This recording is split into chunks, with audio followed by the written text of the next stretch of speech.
ఈరోజు నేను మీకు కొన్ని పేర్లు చెప్తాను. డేట్ ఆఫ్ బర్త్ 18 వాళ్ళు ఇది చూడాల్సిన అవసరం లేదు, మిగతా వాళ్ళు చూడొచ్చు.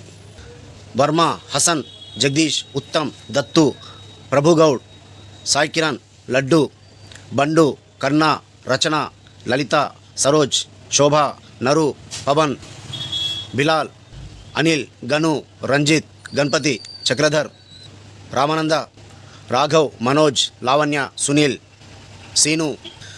ఈ పేర్లలో 18 నెంబర్ ఉంటుంది. ఈ 18 నెంబర్ ఏంటంటే జాబ్ వస్తుంది, ప్రమోషన్ వస్తుంది, సస్పెండ్ అవుతారు, బిజినెస్ పెడతారు, నలుదిక్కులా వ్యాపిస్తారు, మంచి పేరు, అన్ని ఆస్తులు సంపాదిస్తారు, చివరికి పోడగొట్టుకుంటారు. మంచి అమ్మాయితో లవ్లో పడతారు, తర్వాత బ్రేకప్ అవుతుంది. మంచి అందమైన అమ్మాయితో పెళ్లి చేసుకుంటారు, తర్వాత విడాకులు అవుతుంది. వీళ్ళకు యాక్సిడెంట్లు ఖచ్చితంగా ఉంటాయి, పోలీస్ కేసులు, పంచాయతీలు, జైళ్ళు ఇవి ఉంటాయి.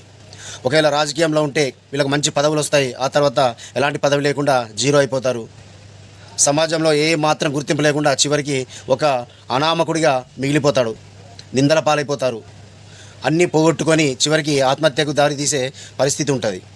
ఎంతగానో మంచిది. ఒకసారి వాస్తు చూపెట్టుకోండి, అలాగే పేరు చూపెట్టుకోండి. దగ్గర ఎవరైనా తెలిసిన వాళ్ళు ఉంటే సంప్రదించండి, లేదంటే నా వాట్సాప్కి మీ వివరాలని పంపించండి. Okay, take care.